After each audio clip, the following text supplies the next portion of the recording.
próxima fala será do professor Dr. Walter Odará. Obrigado, boa noite. Sejam bem-vindas todas as pessoas presentes. Minha primeira vez no encontro de história. O ambiente tem, Marli deixou várias questões aqui muito importantes de se fazer. Jogou a bomba relógio, faltando 3 segundos no marcador para resolver. Vou levantar essa bola e vou tabelar com ela. Filosofia, em primeiro lugar, filosofia ela é um campo um pouco árido, vamos dizer assim, né? Estilo sertão mesmo, cheio de mandacaru, porque a gente está lidando com um dos fenômenos, um dos aspectos da humanidade que a gente tem de mais fluido, que é isso que a gente chama de mente, espírito, tem vários nomes para essa coisa que a gente experimenta enquanto ser vivo, vivenciar essa existência. A filosofia é um dos campos que lida com esse ambiente. Psicologia é outro, em letras, a linguística é outro, a gente tem outros campos. A história, em larga medida, é um outro ambiente, certo? Então elas se comunicam, elas não estão muito separadas. E aí, um dos grandes lances é a gente entender que nesse ambiente, e para atualizar a discussão, eu vou ter que falar um pouco aqui em speed flow, porque o tempo é curto. É o tempo novo da internet, mas eu vou me esforçar para ser entendido. Esse ambiente aí, essa coisa que a gente chama de consciência, de mente, de alma, de espírito, vai depender de uma série de coisas aí, cada um vai dar um nome a isso. A gente precisa entender que essa coisa, se é que a gente pode chamar assim, ela não obedece estritamente as leis físicas que a gente conhece. Por exemplo, em termos de geografia, você dizer que a consciência de vocês está dentro de vocês, ela é estranha. Eu vou trazer questões aqui e vou deixar vocês confusas, certo? Esse é o papel da filosofia. Por exemplo, lidar com questões como essa que Marli trouxe, em um ambiente onde você se vê como uma pessoa construída historicamente em diversos aspectos, se depara com um problema, um desafio e precisa extrair soluções para ele, certo? E veja, a nossa presença aqui, ainda que tímida, é prova de que isso vem sendo feito, tá? Não é nem uma questão de se é possível ou não, é algo que vem sendo feito. O desafio é a gente aprimorar essa questão. Por muito tempo, nesse ambiente aí que eu chamo didaticamente de metaverso, que é o ambiente que cria o metaverso, que é tão virtual quanto isso aqui, né? Tão virtual quanto essa projeção, porque não se tem como tocar, não se tem como localizar, é virtual. Então a gente já lida com esse ambiente virtual há muito tempo, só que no momento da nossa formação, por questões que já conhecemos aqui, você já conhece como estudante de história, nós limitamos esse ambiente a um espaço cultural, inclusive geográfico.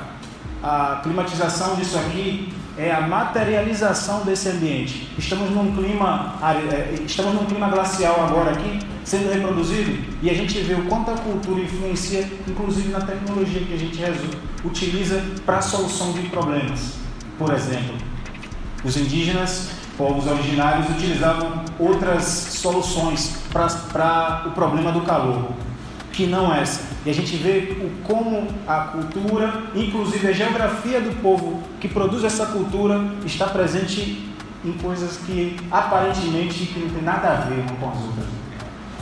Tecnologia de solução de um problema como o calor ou o frio, por exemplo, aquecimento e etc. Isso faz com que a gente caia na ilusão de confundir a ausência de evidências com evidência de ausência. Vou tentar facilitar. Em história, pelo menos, é muito comum, ainda hoje, você ouvir e ler em livros relatos que apontam os povos africanos e os povos indígenas como povos sem agência na história da humanidade. Tá? O currículo de todo mundo mostra isso, certo? Tudo começa na Europa, história começa a partir do momento em que o povo europeu passou a produzir alguma coisa relevante para além deles mesmos, e tudo, física, química, matemática, tudo é dito assim, né? Esse é o ambiente da nossa consciência. Só que o fato de muitos de vocês e muitas de vocês experimentarem esse incômodo relatado aqui por Marli é uma evidência de que ainda isso não é suficiente para te formar como ser humano. Eu já estou meio que chegando na super pergunta que você fez, se isso é possível, né? Mas antes da gente perceber se isso é possível ou não, é preciso a gente reconhecer que isso vem acontecendo ao nosso redor, só não vem sendo dito. Porque, por exemplo, quando Marli aponta um dado, né, factual de que nas longas pesquisas que influenciaram políticas públicas não há um recorte racial, por exemplo, significa que essas pessoas não existem? Não. Certo? Pelo simples fato de a gente aprender que a história da humanidade tem como protagonista um único povo e que essa história relata esses outros povos como primitivos e subdesenvolvidos, significa que essas coisas são dessa forma? Também não. Então a gente tem aí pelo menos duas coisas que sequer estão no escopo da nossa visão, audição, sensação, da nossa experiência para entrar no cálculo das respostas, que é, primeiro, eu estou buscando soluções em todas as evidências que eu tenho à minha disposição. A gente ainda tem um monte de coisas para buscar. Os quilombos, eu até pedi aqui uma ajuda de um livro, eu não trouxe hoje, que é o livro do Danilo, aqui presente, né? Foi um produto da tese dele de doutorado, e ele publicou um livro relatando acontecimentos aqui do período final do século XIX, em Alagoas.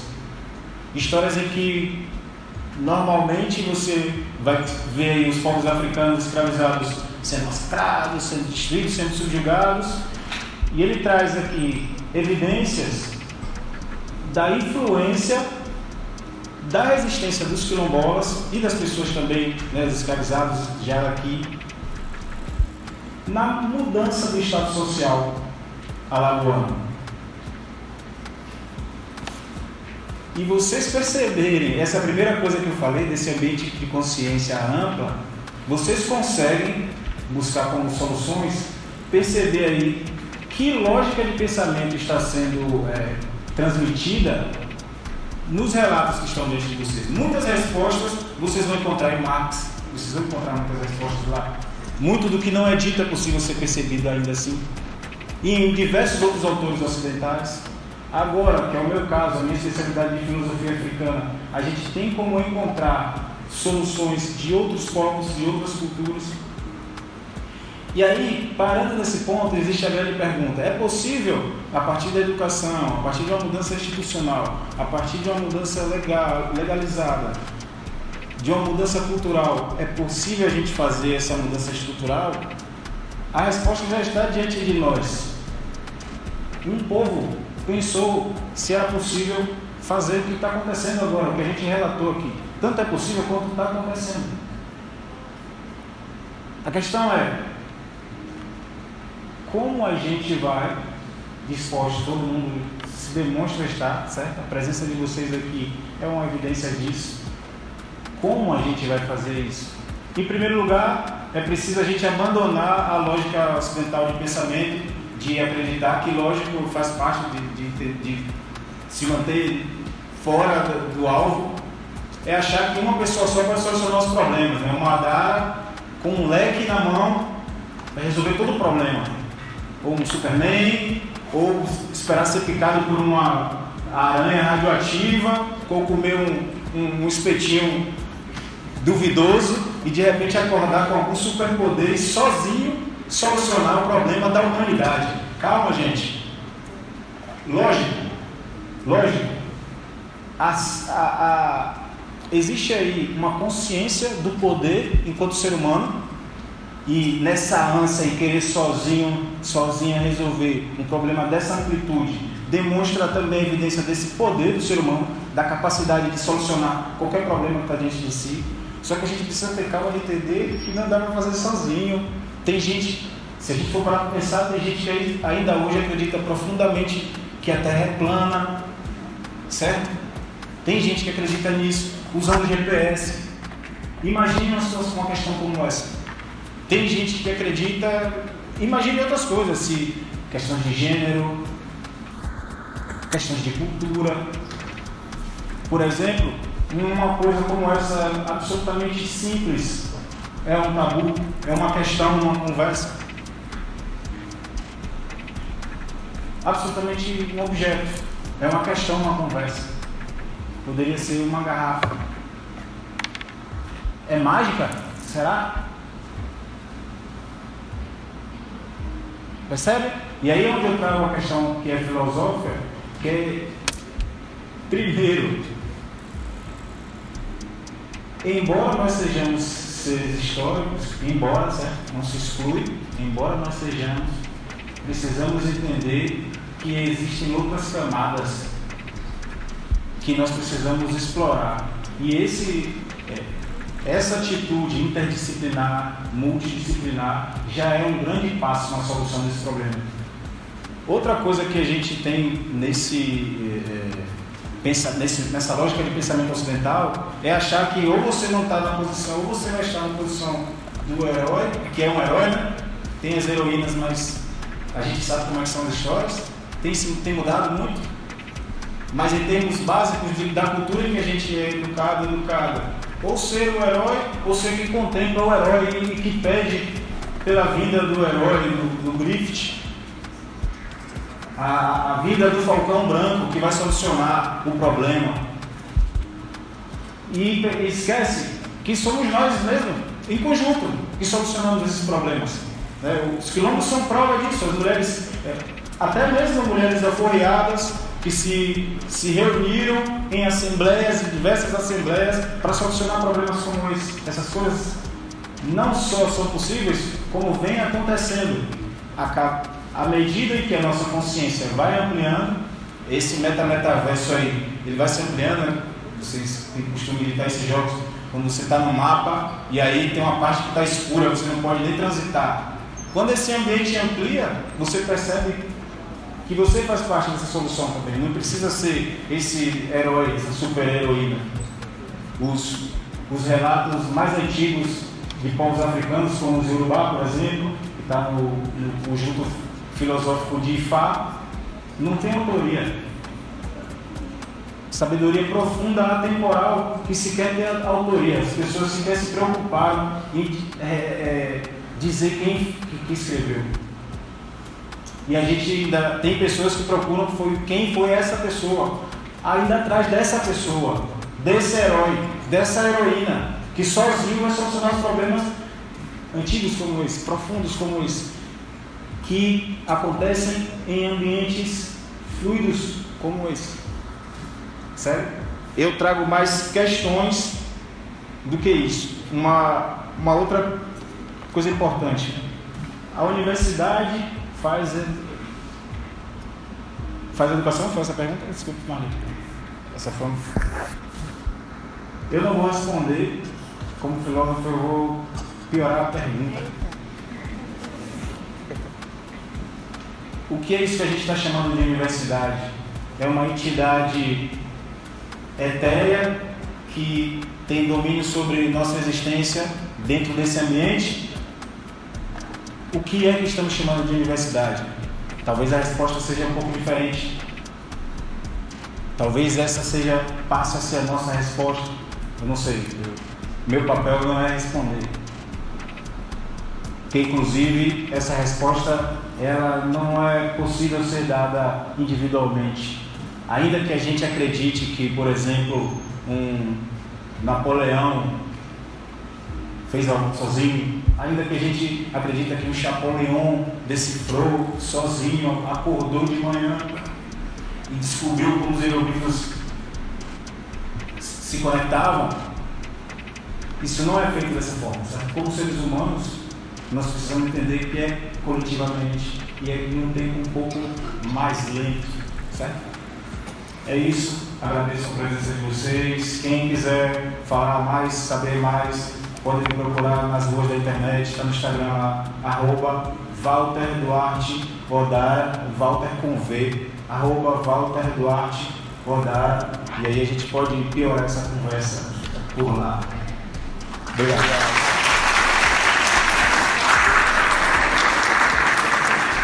Obrigado, professor. Então, estou aqui assim, muito feliz com essa mesa, né? E eu queria só fazer uma pequena reflexão antes de fazer a primeira rodada de perguntas, né? Que eu anotei aqui algumas coisas muito interessantes. Eu não me apresentei no começo da mesa, mas eu sou Roniel. Sou indígena do povo Açu, então estou super feliz de estar aqui. Sou estudante de pedagogia, não sou da história, vocês sabem que eu de história, mas eu sou da pedagogia, então é muito importante essa reflexão também que foi passada aqui na mesa, né? E a reflexão que eu faço também tem uma música que reflete muito sobre a fala da professora, que é de Caê Guajajara, que é uma educadora, uma cantora indígena, que a música tem uma parte que é assim: chamam de pardos para embranquecer, enfraquecer e desestruturar você, para não saber de onde veio. Então essa música, ela retrata muito também sobre a nossa existência também dentro da universidade. A importância também de debater sobre cotas dentro da universidade e o quanto é importante para a gente dialogar também nos currículos escolares. Eu faço pedagogia, então na pedagogia, né, dentro do meu curso, tem uma disciplina de diversidade sexual de gênero e étnico-raciais, onde a gente debate sobre essas questões, mas é importante também a gente pensar também quantos estudantes negros, quilombolas e também não indígenas, para poder falar sobre esses estudos também em todas as escolas, não só da cidade, mas também dos locais privados, públicos, enfim. Porque a educação é algo muito interessante da gente debater e o processo histórico é muito essencial nessa retomada, né, da nossa vida e da nossa existência. Fico feliz por essa mesa, foi muito potente, né, e agora a gente vai passar uma rodada de 3 perguntas. Então, por gentileza, quem quiser fazer a pergunta, só levantar a mão.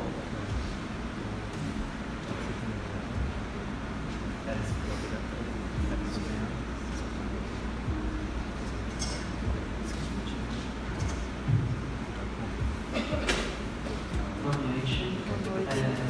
Me chamo Marcos. Eu sou estudante do primeiro semestre da Universidade do Brasil, UNB. E com a fala da professora Michele, eu penso bastante sobre a questão das relações étnicas e raciais aqui no Brasil, né? Como as pessoas elas se identificam, né? Como elas se relacionam com essas questões, né? E eu penso que o termo parto, né? Ele é muito ambíguo, né? Porque ele, ao mesmo tempo que afasta as pessoas de alguma identificação com grupos não brancos, né? Ele também é muito necessário porque ele abarca, né, as necessidades dessa população, né? E pensar também que o termo parto ele é muito difícil da gente categorizar porque ele é muito fluido, né, a depender do local que a gente está se referindo, né? Mas no norte o parto vai estar mais ligado com identidades indígenas, né? Em outros estados, né, isso vai estar mais associado as pessoas que vão se identificar com esse termo, né, são pessoas negras de pele clara, que acabam tendo uma vivência que é muito pouco diferente de pessoas negras de pele retinta, né? E com isso, eu não sei exatamente como eu quero seguir hoje da minha pergunta, né? Mas pensar que as categorias de racialidade no Brasil, né, elas são muito limitadas justamente porque existe uma dificuldade, né, em explicar para essa população o que caracterizam, né, essas categorias, né? E isso vem muito de um processo de dominação, né, de poder, né, porque eles se beneficiam com isso. Quando ele cita a Caê Guajajara, né, é exatamente isso. Eles querem te enfraquecer, fazer com que você se distancie das suas origens, né, justamente para que o sistema se perpetue, né, com essa lógica de dominação, né. Eu, por exemplo, como uma pessoa negra, tenho muito tempo que isso me afastar da identidade de pessoa negra, né? Por entender que era algo ruim associado a algo ruim, né? E imagino que a categoria de pardo ela sirva para poder abarcar, né? Tipo, tanto legitimar esse processo, né, de afastamento da pessoa das suas raízes não brancas, né? Como também, apesar disso, também ser importante para caracterizar essas experiências. Então, acho que é isso.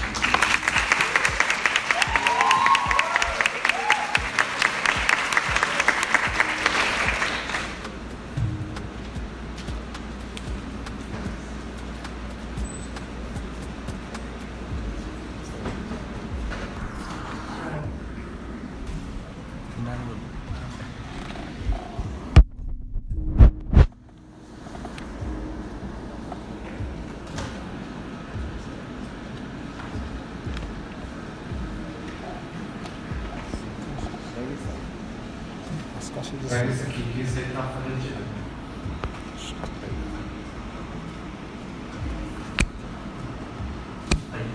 Boa noite, eu sou Arthur, eu sou estudante de História da UFSP e a minha pergunta vai muito na questão sobre os avanços da descolonialidade, né, que a gente consegue perceber dentro do campo cultural, dentro até timidamente ainda nos currículos um certo avanço dessas outras narrativas, das narrativas mais modernizadas e tal, as histórias que estão no ponto, mas a minha pergunta é um pouco mais metodológica, no sentido de que como a gente pode trazer esses avanços coloniais para o cotidiano da sala de aula, né?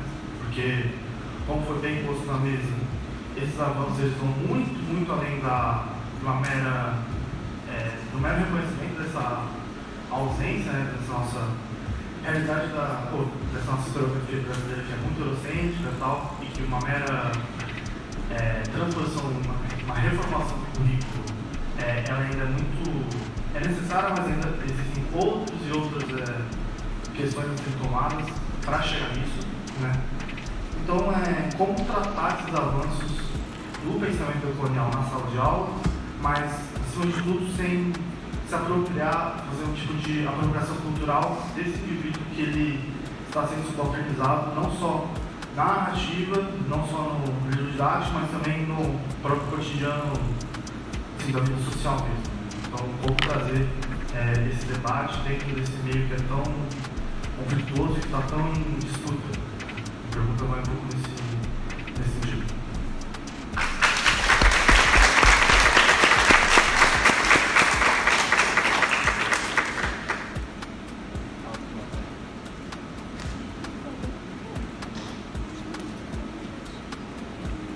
Direcionado, eu não vi.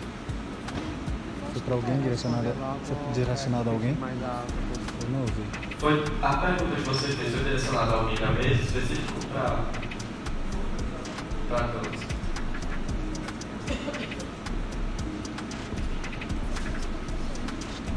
Bom, gente, obrigada pelos comentários de vocês, as reflexões, né? Marcos? Você trouxe algumas questões muito importantes que não deu tempo da gente abordar aqui, como, por exemplo, a ambiguidade da categoria de pardo, né?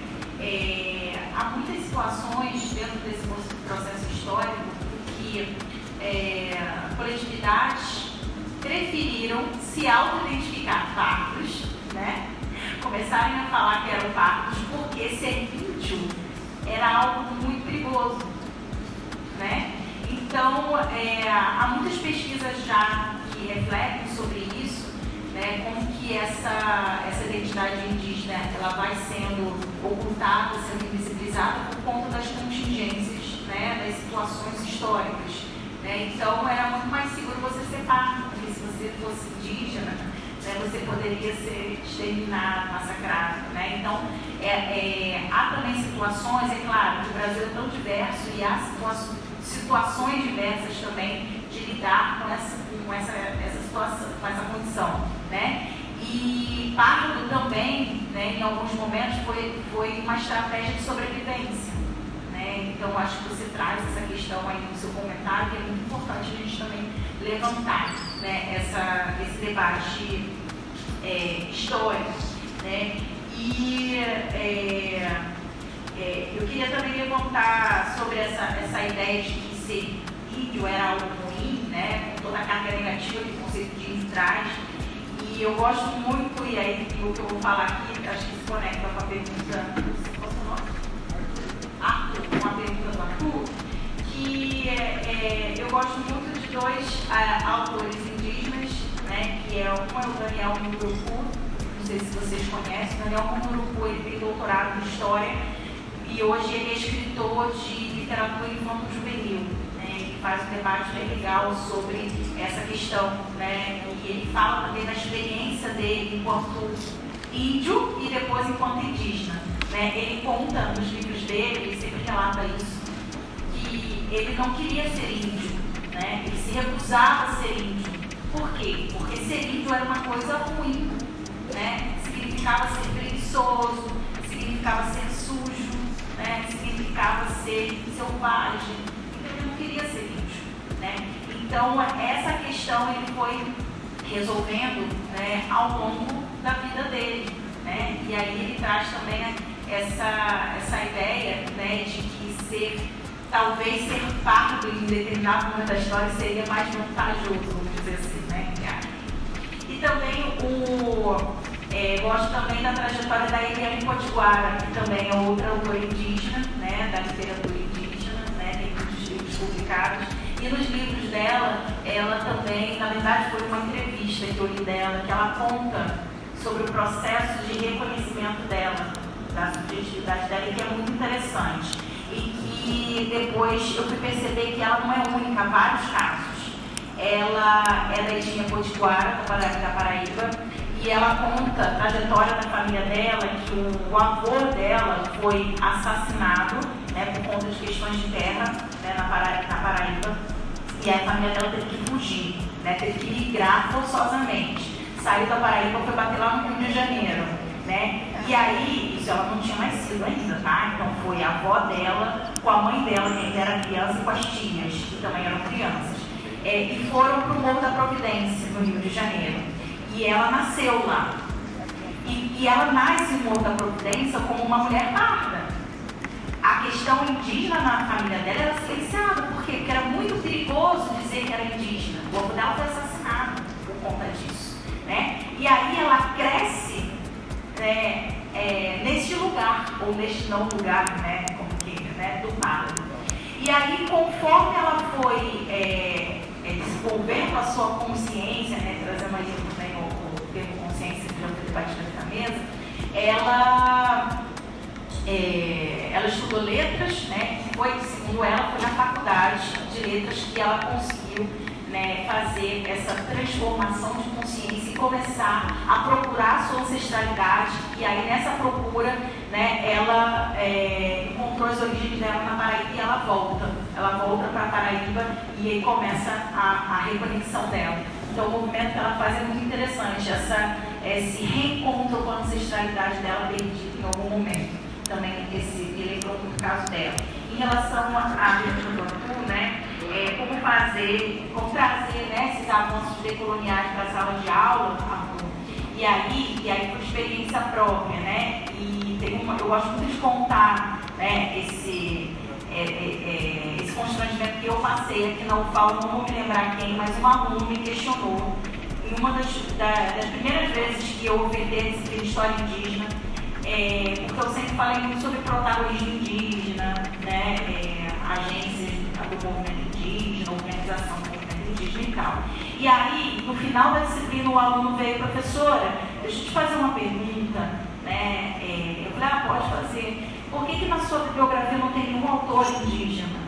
Você fala tanto de protagonismo indígena e não tem nenhum autor, nenhuma autora indígena. E aquilo me fez refletir, né? Me fez refletir e fazer uma autocrítica, de fato, né? Fazia todo sentido o que ele estava me questionando. Então, e aí eu estou te dando só uma estratégia para trazer esses debates.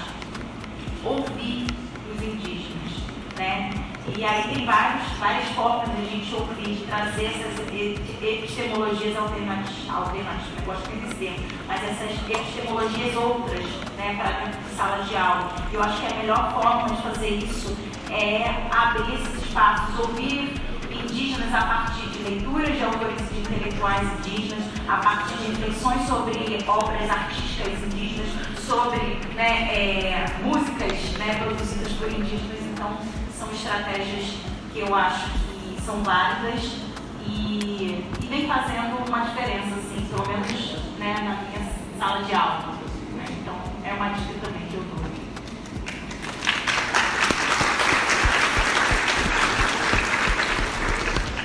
Indo na linha da Michelle, né? Então, o primeiro passo, acho que vou dar um exemplo de Alagoas. A gente não tem, são 20 anos de lei, 3.009, 345. A gente não tem nenhum trabalho efetivo com continuidade dos 20 anos, né, de implementação das políticas.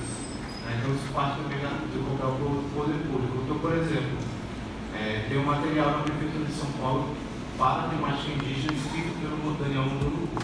Uma PDF muito interessante. Né?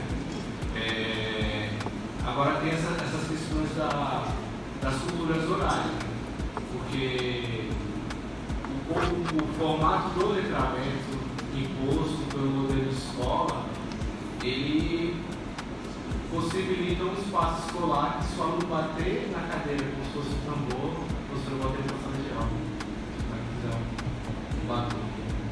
Então a gente não explora o potencial que as culturas orais negras e indígenas podem possibilitar. Né? Capoeira, por aí vai. A gente tem um pouco uma escola que padroniza corpos sentados, né? Esses corpos sentados, um atrás do outro, e o professor no seu reino, para utilizar aí já. Bel Hooks usa o reininho acadêmico, né, no seu tom, para fazer muito precisando perspectiva. Então, tem um pouco dessas questões. Tem uma dissertação de mestrado da Priscila Carlos, que ela tem um capítulo que é Problema com Escola, tem um livro fita, que já é Museus Nacionais, né? É sobre a escola de periferia no estado de São Paulo. E ela vai fazer ciclos narrativos com alunos, com os estudantes dela, e uma estudante vai falar para ela: professora, eu não sei pensar escrevendo. Essa do eu não sei expressar escrevendo é o estopim que ela começa a falar da importância das culturas orais, de escolar. Uma população, por exemplo, os povos indígenas, muitos povos indígenas de Alagoas vão para Rio de Janeiro e São Paulo nos anos 20 e 30. E você vai em algumas quebradas da cidade de São Paulo e você percebe essa forte presença indígena, né? Como, por exemplo, o Casé Gatuca, um professor na Bahia, historiador, o jogador de futebol Paulinho, o próprio Garrincha tem uma história parecida na família dele, né? Então são várias histórias. Tem essa perspectiva aí.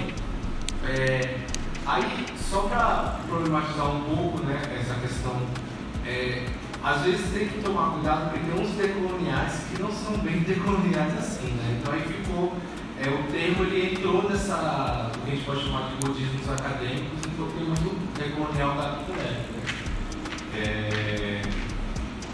mas por outro lado é importante pontuar que O Lugar de Negro, da Lélia Gonzalez, é um livro dos anos 80. O Genocídio do Negro no Brasil, do Abdias Nascimento, é um livro dos anos 70. Nos anos 70, Beatriz Nascimento já falava da mulher negra no mercado de trabalho, particularmente com recorte das empregadas domésticas. Rebeliões da Senzala é um livro de 59, do Clóvis Moura. Na década de 50, Guerreiro Ramos já tocava no ponto sobre a importância de estudar o que seria hoje conhecido como branquitude, o ser branco no Brasil, como intelectual dos anos 50. Né? Condenados da Terra, do Francis Fanon, é uma obra de 1963-64, por ali, início dos anos 60. De Iguá, início do século XX. Então tem muita coisa que tem sido produzida nos últimos 100 anos. A questão é por que isso se manteve e ainda se mantém em muitos espaços, né? Então, por exemplo, eu estudo escravidão durante mais de 10 anos, né? Tem colegas que estudam escravidão que falavam que o Clóvis Moura era extremamente ultrapassado, não precisava citar e tal, uma obra clássica, né, sobre a questão dos tronos, né? Então, tem um pouco desses jogos aí. Agora, por outro lado, tem essa questão também, voltando para a questão oral, que muitos dos nossos conhecimentos são conhecimentos que são passados de geração em geração pela oralidade, né? E aí já vou deixar aí para o Odará. A gente for lá nos Kennedys, lá, eu fui até o século XX, você pode ir até. Você pode ir mais longe. Gregos, né? Antes Pode. dos gregos chupunharem. Bem mais, bem antes. Mas só para. Tem uma coisa que eu achei muito importante, indo para a questão da temática do parto, né? Aquela conferência do Renac que está na internet, se vocês colocaram o truque colonial que produz o parto. Né? Então é ótimo. E esse movimento, que é o movimento que vem dos povos originários, ele vai ser muito importante para a ampliação e para o aperfeiçoamento da política de ações afirmativas, da política de cotas. Então é muito importante esse debate, porque os povos originários eles também são sujeitos de direito das políticas de cota. E aí você tem algumas questões jurídicas, por exemplo, hoje, mesmo se aquela que indígena em contexto urbano, né, que usam, né? Esse indígena em contexto urbano, se não tiver lá documento da FUNAI ou a declaração de liderança, mesmo sendo um neto, filho, ele não, se ele for entrar para uma vaga indígena, juridicamente nos locais isso não vai ser.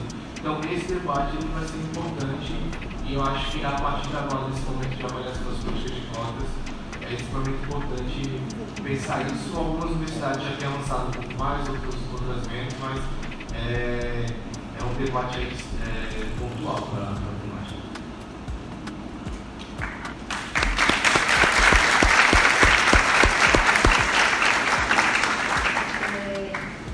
Eu vou ser breve, eu queria começar pela discussão do parto, né? É uma inquietação do parto, né? Porque, por exemplo, eu vou falar muito da experiência de bancas de heteroidentificação. Ao mesmo tempo que ele causa isso, que Michel coloca, como é importante a identificação das pessoas partas, né? É um pouco do que o Marx coloca, é Marx, não é isso assim? Porque, veja só, tem essa questão que em algum momento vai unir a discussão indígena com a questão étnico-racial, mas tem uma questão, e Danilo me corrija se eu estiver errada, porque eu vi da história por isso, eu já falei para vocês, adoro fazer defesa do Danilo, porque aí eu me arrisco e a história que resulta. Mas por que é tão importante para o movimento negro pardo? Quem é o pardo? Ele não é branco o suficiente para ser aceito pela branquitude, e branquitude aqui com poder nesse significado, mas ele não é negro o suficiente para ser identificado como negro. Não é assim? Dentro da banca de identificação, a gente tem que ter nominalização na cinzenta, né? Isso fica quem é. Mas tem uma questão muito importante que eu acho. O que é que o movimento negro vai fazer? A branquitude vai se importar com esses corpos? Não. Aí o que é que o movimento negro faz? São negros. Não é assim? Veja. É extremamente complicado, concordo com tudo que Michel colocou aqui. Mas, por que é que então o movimento negro vai dizer? Eu gosto muito da fala de Sônia Carneiro sobre isso. Porque ela vai dizer assim, são os corpos pardos que morrem. Ela vai ter essa fala. Não é assim? Porque o corpo pardo muitas vezes é identificado como corpo branco. Não. Ele é um corpo negro. É uma discussão extremamente complicada? Mexe com a subjetividade? Mexe. Mas aí, como eu disse desde o início, eu sou marxista, né? Não tem subjetividade que não esteja vinculada a uma objetividade histórica. A professora Michel colocou isso muito bem. Se a gente tem toda essa questão, existe uma objetividade histórica que se chama processo de colonização. Então, a gente também precisa fazer essa análise. Quem produz o negro, quem é? Eu sempre referencio o Djaval. O Djaval é um professor que nós temos aqui em Sertão. Vocês conhecem o Wagner? Que ele me disse uma coisa que eu nunca esqueci. Ele é da Guiné-Bissau e ele diz assim: eu só sou negro no Brasil. Na Guiné eu sou Wagner. Olha que interessante. Então, são questões que a gente precisa pensar sobre esse corpo pardo. Eu sou parda.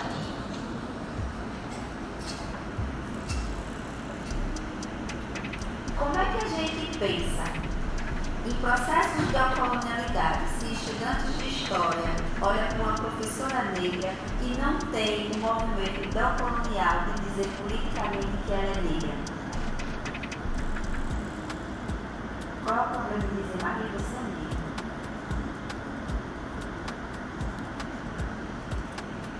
Olha como isso é interessante. Mas a gente está discutindo ser neocolonial, não é assim? A gente precisa pensar sobre essas questões. Eu perguntei, eu sou parda? Verdade, eu sou parda, minha gente? Não. O que eu sou? Do ponto de vista étnico-racial? Sou uma mulher o quê? Sou preta, tem corpo pardo também é negro. Não é assim? E aí eu faço essas questões. A gente está no processo de pensar de uma maneira que não seja eurocentrada, mas a gente ainda está aqui pensando em negros e pretos. Sou preta. De uma pele que não é o quê? Retinta. Não é assim? A gente precisa pensar muito para essa questão do parto, porque a gente ainda também não conseguiu pensar a questão do preto. Se a gente não conseguiu pensar ainda dessa questão do preto, a gente também vai estar nessa inquietação do parto. Porque é como a Lélia Gonzalez nos ensinou, né?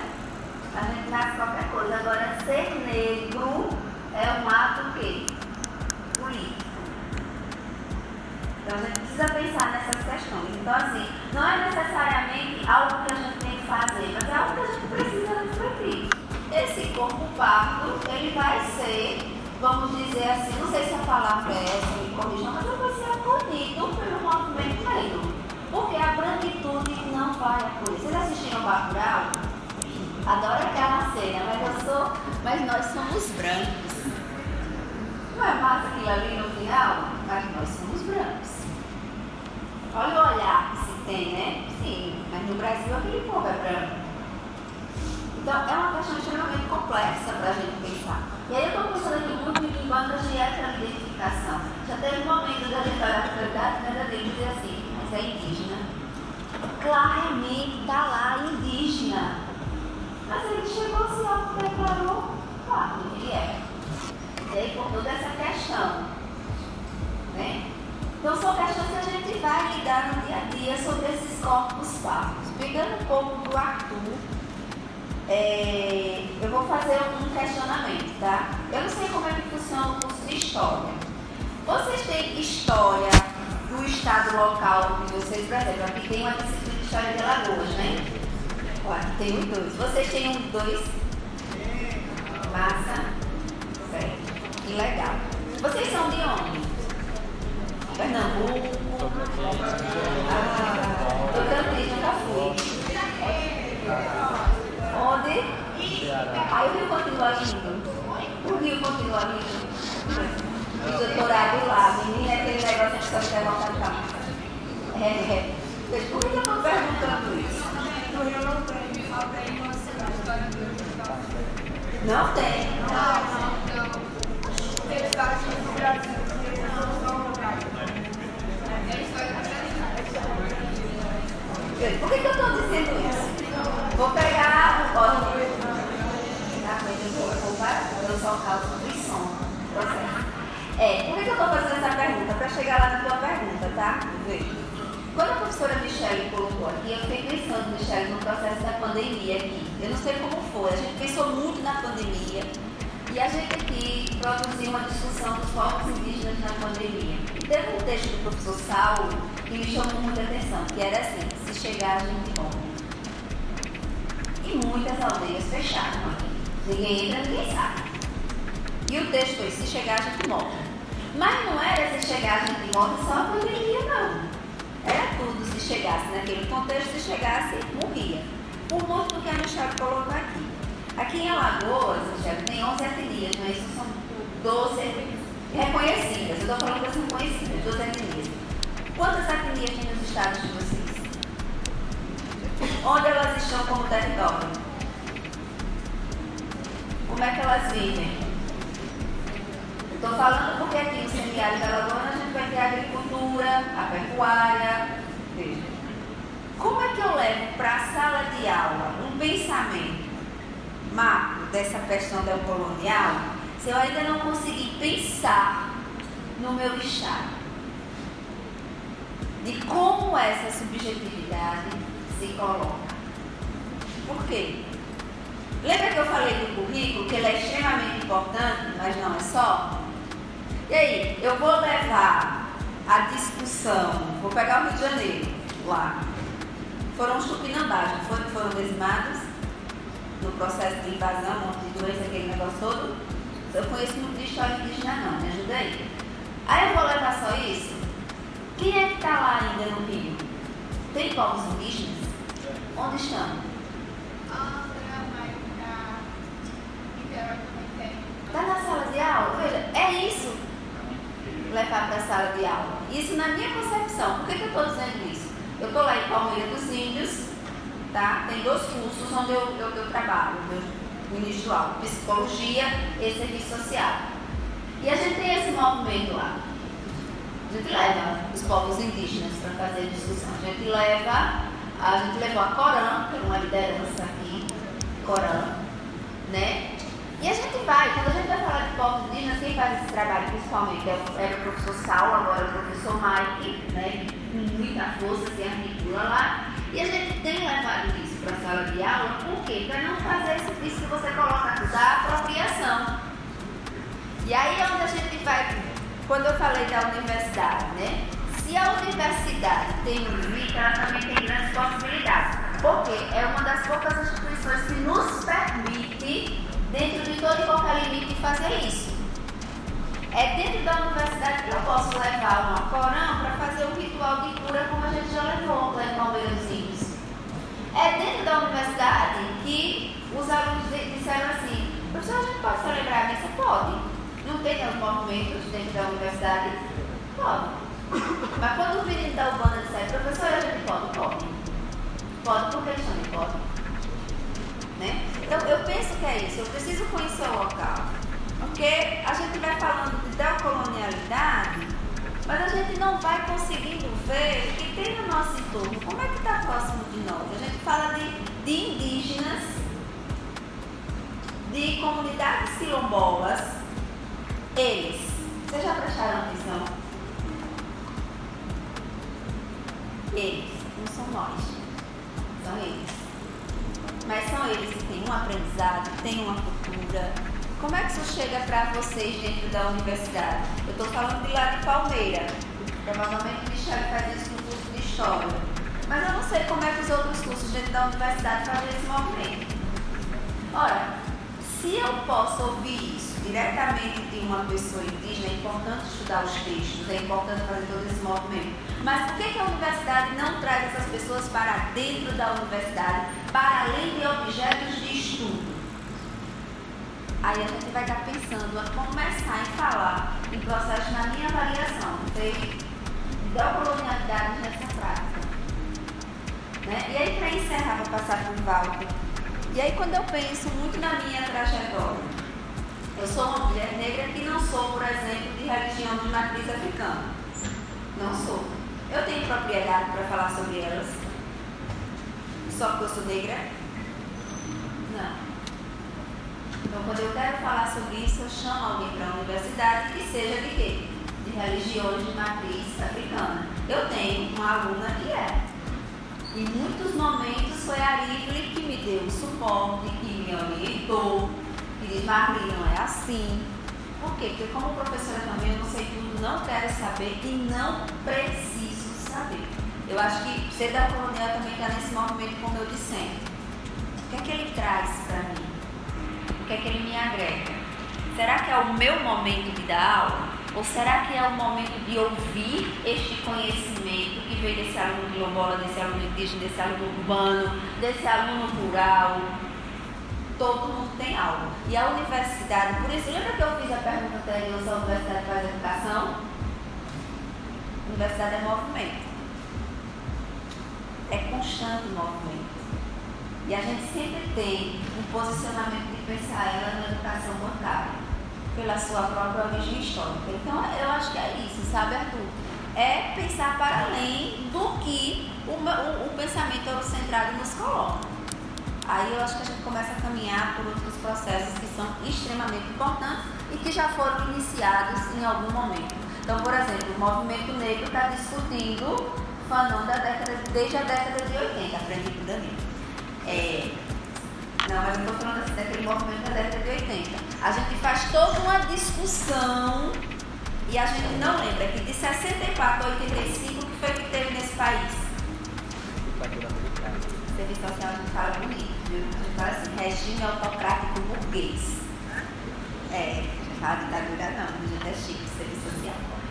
Regime autocrático burguês, a gente fala. Então a gente teve 21 anos. Ditadura proibiu o movimento negro. Tem várias questões aí que a gente precisa, inclusive, pensar para entender as inquietações do povo pardo, porque as questões só começam na década de 90, porque muitas profissões só vão discutir nos anos 2000, durante 21 anos, que é o período que o Michel coloca, que coincidiu, ser indígena era perigoso. Imagina um monte de indígena confrontando militar, não, é perigoso. Imagina o movimento negro lá, é perigoso, vamos proibir. Então a gente também precisa entender esse período histórico aí de imensas proibições, né, de silenciamentos por conta do processo da ditadura. Aí como é que isso chega na sala de aula? Chega de duas formas. Para os indígenas com o COCA no dia 19, não é assim? E para a população negra no dia 13 de maio, com uma peruca e com uma coisa chamada Liga Maluca. Aí a gente precisa entender o que a gente está falando da colonialidade. Obrigada.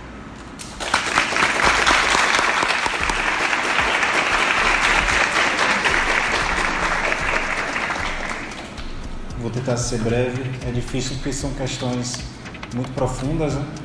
A primeira é em termos de noção de identidade mesmo. E aí, se a gente for, por exemplo, partir de algumas teorias panafricanistas, como a afrocentricidade, a gente percebe, por exemplo, a existência de um fenômeno que chamamos, por esse método, de descentralização, que é o fenômeno do indivíduo, da pessoa se sentir, digamos assim, coadjuvante da própria história, buscar definições para a própria experiência. E essas definições vêm de fora, e aí de fora no sentido muito amplo, de outros povos, de outra cultura. E aí a gente entende que, por exemplo, o simples fato de haver um desconforto, por mais que haja uma tentativa, uma intenção, uma vontade de assimilação dessa cultura que a gente aprendeu, por mais que haja essa vontade em muitas pessoas, certo? Em algum período na nossa vida a gente teve essa vontade, inclusive agiu de acordo com essa vontade de uma assimilação. Mesmo nesse momento houve um incômodo. Esse incômodo é evidência de um não pertencimento, que extrapola a questão histórica, por exemplo, porque isso não vem de uma questão histórica, ainda que seja uma experiência comum desse desconforto. Ou seja, então temos aí um elemento que extrapola o aspecto histórico, que dialoga com o aspecto cultural, e aí nesse sentido a gente vai precisar ampliar o que a gente está chamando de cultura. Lembra? O metaverso que a gente habita enquanto consciência, a gente precisa reconhecer que ele é reduzido enquanto ser humano. E aí essa é uma, por exemplo, é uma das provocações que, enquanto filósofo, grupos que eu participo, incentivo a gente a colocar na nossa biografia que somos seres humanos, por exemplo. E isso é relevante, porque ainda assim os nossos corpos definem as nossas relações. E é preciso ainda etiquetar isso nos nossos corpos. Ainda é preciso. Então é um desafio reconhecer que esses povos sempre existiram e sempre estiveram, estão e continuarão produzindo coisas.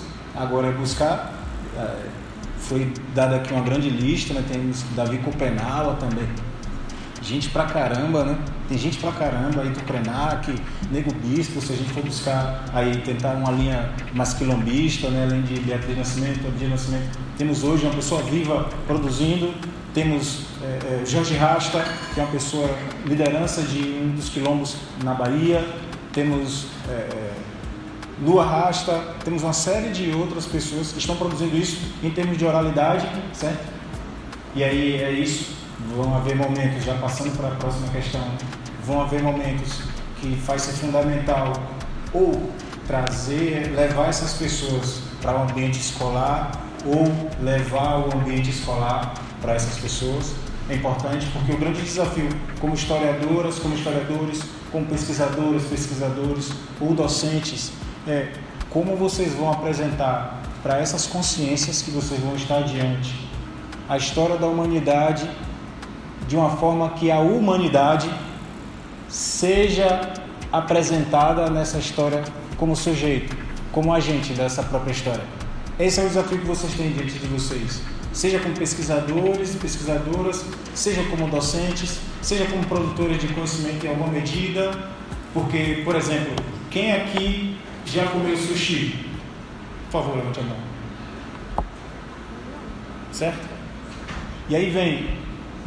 Será que é só uma questão de que tem alguma coisa nos currículos relacionados a sushi? Muito disso, ainda que tenha como fonte produções de historiadores e historiadoras, ainda que tenha como fonte produções de um monte de gente voltada para a ciência, designer, arquitetura, etc., desenho, artes, música, etc., etc., foi a cultura no sentido muito mais amplo que fez com que a gente, por exemplo, tivesse a vontade, o desejo de saborear o sushi. Quem assiste anime aqui?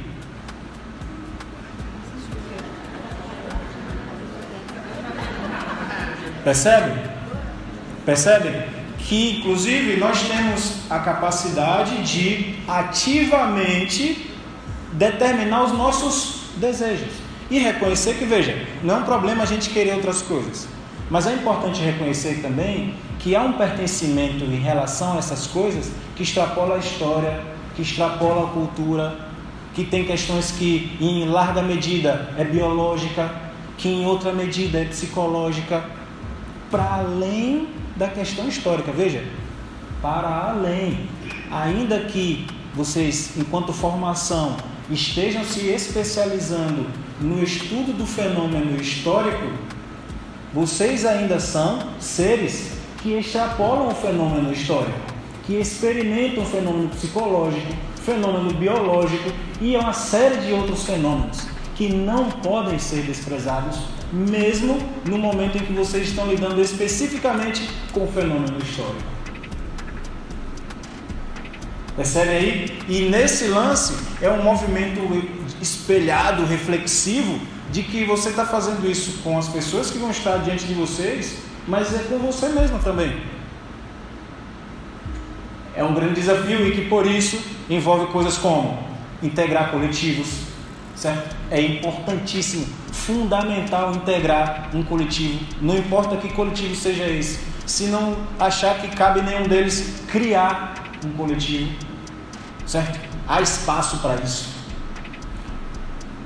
Agir em conjunto com outros coletivos, não é se limitar ao seu próprio coletivo, criar uma ilha, outros coletivos, dialogar, decidir essas decisões das mais simples, como, por exemplo, a postura em sala de aula, ser debatida dentro desses grupos, em termos amplos, discutida com pessoas de outros ambientes, de outras áreas do conhecimento, estar aberto ou aberta à escuta. São largos desafios que vocês têm como passo primeiro, por exemplo, enquanto estudantes, recolher esses dados, criar um banco de dados. Tem um monte de gente aqui dando referências, várias referências. muitas dessas coisas vocês não vão precisar lidar agora. Nem todo mundo está em sala de aula, nem todo mundo vai decidir estar em sala de aula. Tem gente que vai querer estar em campo, tem gente que vai querer estar em laboratório, tem gente que vai querer estar em outros ambientes. É importante entender que a produção que vocês fazem vai contribuir na produção de desejos e na produção de reconhecimento semiótico mesmo. Como você interpreta um ser humano quando você olha para ele.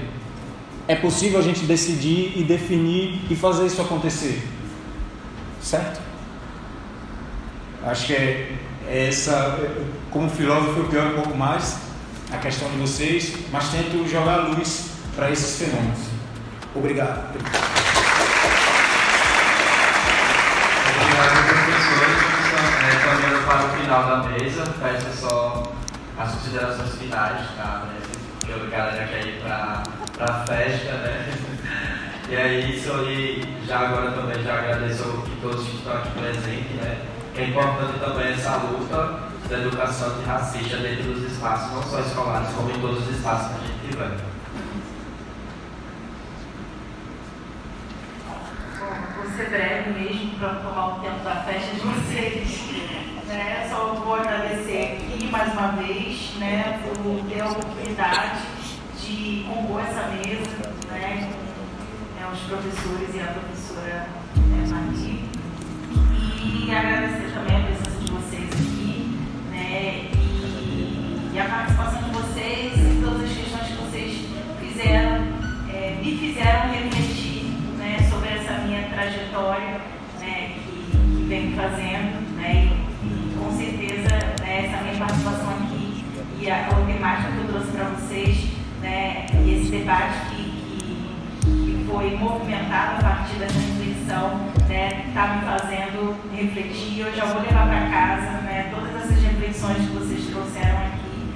Então, mais uma vez eu agradeço aí pela participação de vocês. Obrigada, gente. Boa noite, boa festa.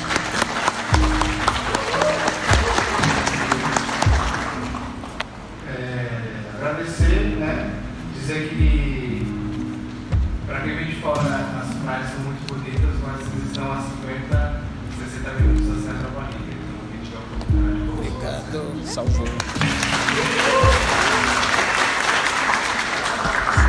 Só agradecer, dizer assim, foi uma mesa muito potente, né? Já tinha participado do momento com o Danilo e com o Walter, mas assim, que bom viver essa mesa com vocês. Eu acho que tem muita coisa para conversar, quero muito ver, com certeza. Já tinha pensado nisso, a gente já pensa em explorar a colega. E é isso, só agradecer, gente, e aproveitem vocês estão em Maceió, né? Uma colonizada, praias mais bonitas do Nordeste, mais bonitas do que Copacabana. Do mundo, as mais bonitas do mundo. Né? E é isso, aproveitem muito, vocês pegaram aí o período do verão, queria muito voltar a assistir também. E é isso, só agradecer, divirtam-se, construam, sejam felizes, eu acho que é isso que é o mais importante do processo.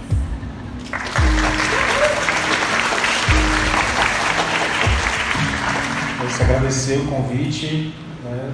É importante a gente estar participando de eventos como esse. É uma experiência muito importante para vocês, né? Como estudiosos e estudiosas. Essa experiência na academia é extremamente importante, esse intercâmbio. Agradeço a presença de vocês, a paciência que todo mundo espera na empresa da festa. Eu espero que vocês aproveitem bastante essa vivência enquanto pesquisadores e pesquisadoras.